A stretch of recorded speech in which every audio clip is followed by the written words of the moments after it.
So here's the big question. How will the EU referendum affect UK drivers? This is my perspective because fellow FairFuel UK campaign founder Howard Cox and I are being repeatedly asked, what does the EU referendum mean for UK drivers? Should we leave or should we stay? A burning question this, but in the miasma of conflicting information currently out there, not an easy one to answer. Being non-partisan is one of FairFuel UK's most important core values, and our position must always be politically neutral.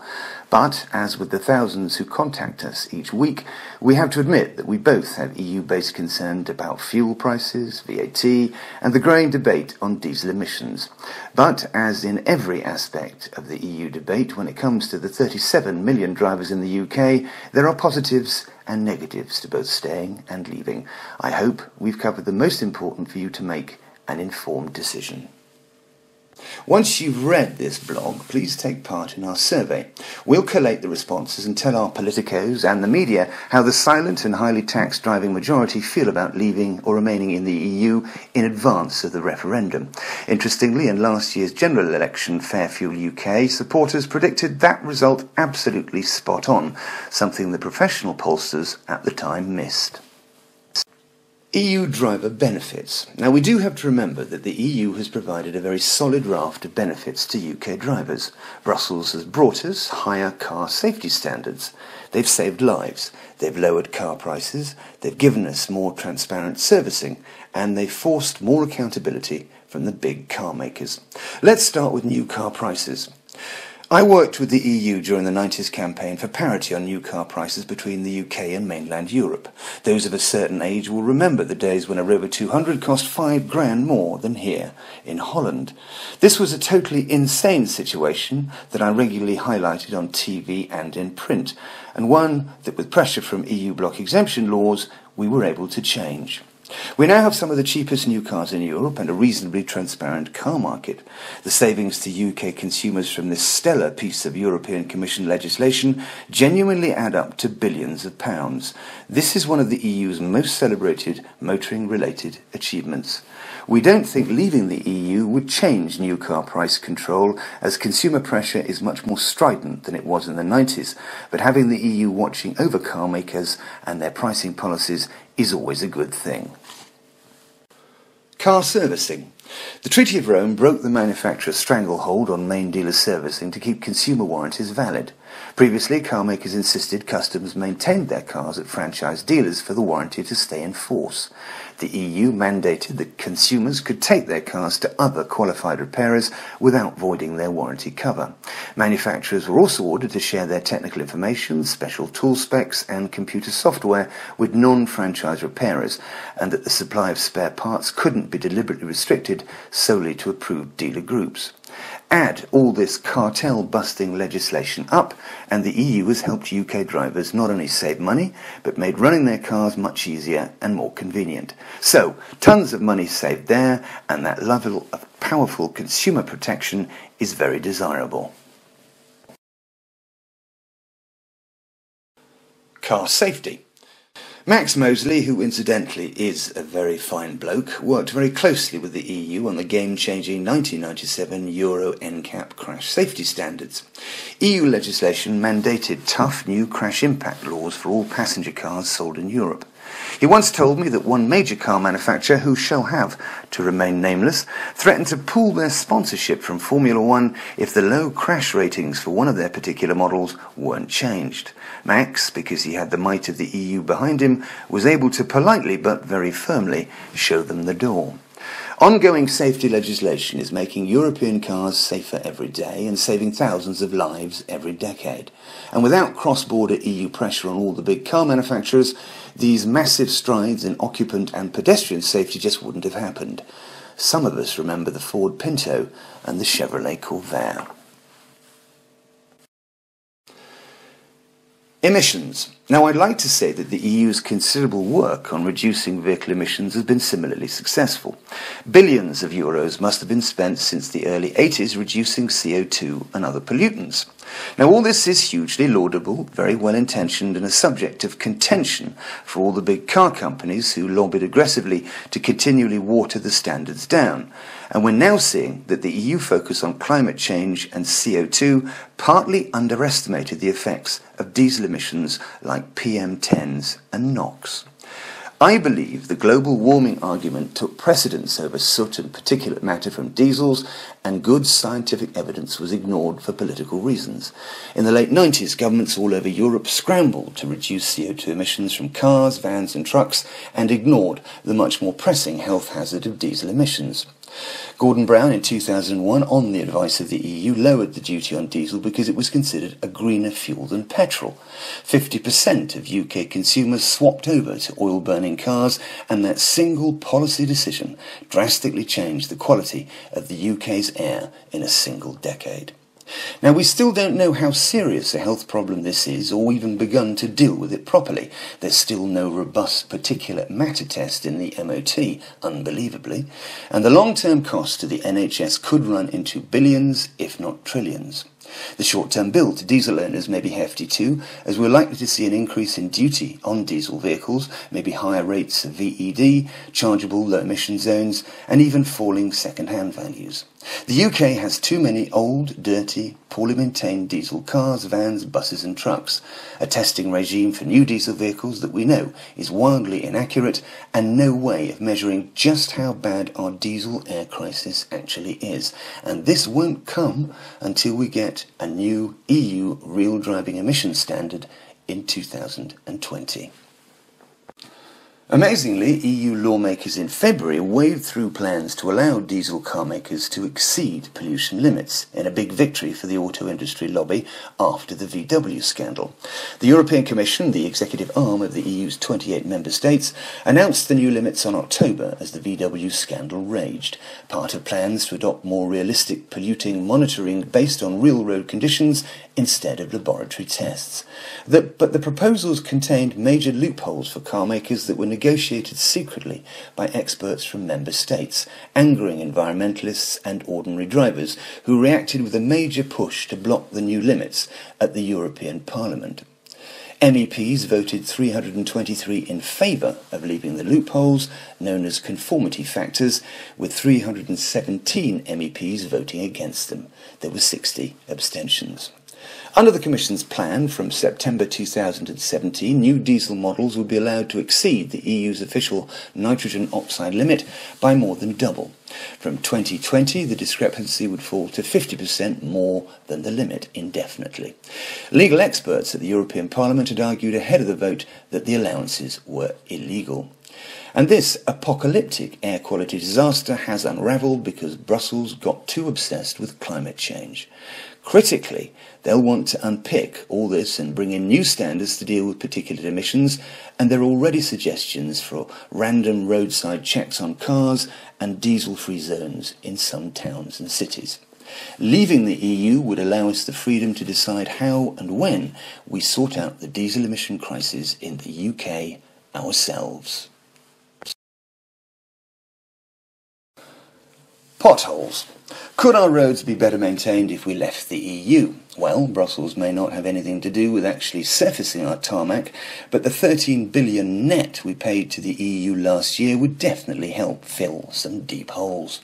Since 1973, we paid the EU £380 billion in total, which could have built more roads, railways, and generally polished up our public transport system a lot. Arguing that it's the EU's fault that we have rubbish roads doesn't wash, though. Over the years, successive UK governments haven't invested enough in the transport infrastructure. But I can't help wondering why France, Spain, Germany and even Portugal have. Were some of their subsidies we missed, or did we actually fork out for some of their roads? We may never know. But even if we didn't hand over that 13 billion net last year, would our government spend a bit of it on improving UK tarmac? Well, there's no certainty of that either. In bald figures, the UK's EU budget contribution is 23 times the size of the entire English highways maintenance budget for 2016-17. And drivers should certainly ask Westminster if some of the 12 billion foreign aid budget and 5.8 billion international climate fund could be better spent nearer home. but that's not exactly the EU's fault. VAT on fuel. VAT on fuel definitely is a Brussels issue, and one that does cost UK drivers several billion every year. Howard and I have always been against the double taxation element on fuel, the highest duty in the EU on the fuel, and then VAT on the fuel itself. The EU 2006 VAT directive prevents us having a lower VAT duty on petrol and diesel. In fact, in 2011, Justin Greening, the then Economic Secretary of the Treasury, said that renegotiating EU VAT rules could take as long as 6 years. So, changing VAT on fuel while in the EU would be as easy as learning 3 Oriental languages, which is why FairFuel UK have never pushed our case more forcibly.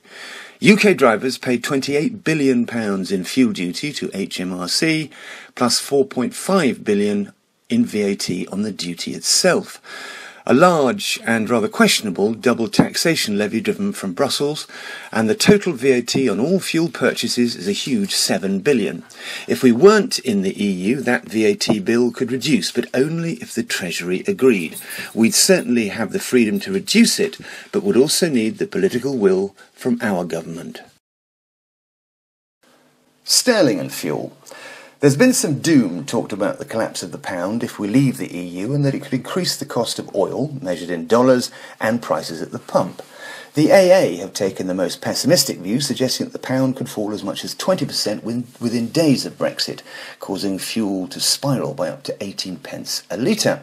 Well, at FairFuel, we're on record saying we don't think that's a likely scenario at all, and based on very questionable worst-case scenario assumptions. Currency speculators, we know, do like uncertainty, so sterling could be moved down initially, but most economists don't think any falls would either be long-standing or that precipitous. There's also a global supply glut of oil, which won't go away anytime soon. So the argument that Brexit could significantly influence oil prices upwards, I believe, is moonshine. Leaving the EU would allow us to change our VAT rules on fuel, so if there was a fall in sterling, we could theoretically protect pump prices by reducing the tax element. Leaving the EU could actually make petrol and diesel prices less expensive, not more. Biofuels. The EU Renewable Fuels Directive has mandated that road fuels should have a 5% bioethanol content, rising to 10% by 2020, to reduce greenhouse gas emissions. Fuels in the UK currently have as much as 4.7% bioethanol mix. The theory is that the plants grown to make the biofuel absorb CO2 from the atmosphere, therefore becoming a renewable fuel source that reduces carbon. Trouble is, their production impacts the food chain, takes up land, requires the use of carbon-emitting machinery, and the production of fertilizers, so the actual reduction of CO2 isn't as great as originally thought. Chatham House claims that the cost of having biofuels at the pumps currently costs UK motorists an extra £460 million every year due to the higher refining costs and slightly lower fuel economy. At a 10% mix, the cost of UK drivers by 2020 could rise to £1.3 billion. So the jury is definitely out on the environmental benefits of biofuels, but at FairFuel we reckon they're not worth the extra expense, and the UK should decide on the content of our road fuels and not the EU. So what about car prices and car industry jobs? Will those much talked of tariffs increase the cost of cars imported in the UK and make our exports more expensive and uncompetitive? I don't think so. The UK is the German car industry's biggest market, so if they raise the tariffs on all our Land Rovers, Jaguars, Minis, Nissans and Toyotas, then we'd do exactly the same to their Mercedes, BMWs, VWs and Audis. Nobody would benefit from this at all. I think if we left the EU, things would broadly carry on pretty much the same, and prices of new cars to UK consumers wouldn't change. Would EU car companies with factories in the UK move them elsewhere? Well, certainly not to the low-growth Eurozone countries where labour rates are higher, labour laws tougher, unions more powerful, and productivity lower. The UK is a centre of car excellence, and moving a car plant to, say, Greece, Spain or France wouldn't make much commercial sense, never mind the astronomical cost. And what about the quality? UK haulage industry and fuel duty. Since 2011, FairFuel UK has been hugely successful in preventing those planned fuel duty hikes. We'd be paying nearly 20% more at the pumps for each litre of fuel if it wasn't for FairFuel UK's endeavours. The campaign's success has been largely due to the huge groundswell of practical support of sensible thinking supporters, plus in no small way from the backing of the Road Haulage and Freight Transport Association and more recently from the Association of Pallet Networks. In 2015, a survey held by Microlise, the results showed us that 89% of road transport workers think that the government doesn't show enough understanding of the UK road economy and that 87% want HS2 rail project money diverted to road improvements. The findings of this report also show a picture of an industry which is being impacted on a number of fronts, including the driver shortage, the current Calais crisis and the highest fuel duty in Europe. In FairFuel UK's 2016 pre-budget poll, paradoxically, as with all UK-based industry, depending on the size of the company, there seems to be a direct correlation related to voting intention. The larger the company, the more likely it favours remaining in the EU, whereas road transport SMEs, that's small companies, and white van small business owner-operators overwhelmingly would prefer to leave. So who's right? For years the UK haulage industry hasn't been able to contend fairly with its EU-based competitors. All European Union states, without exception, have lower duty on diesel than petrol. You might be interested to know that Greece subsidises diesel with a lower tax element, making it as much as 30p per litre less than petrol.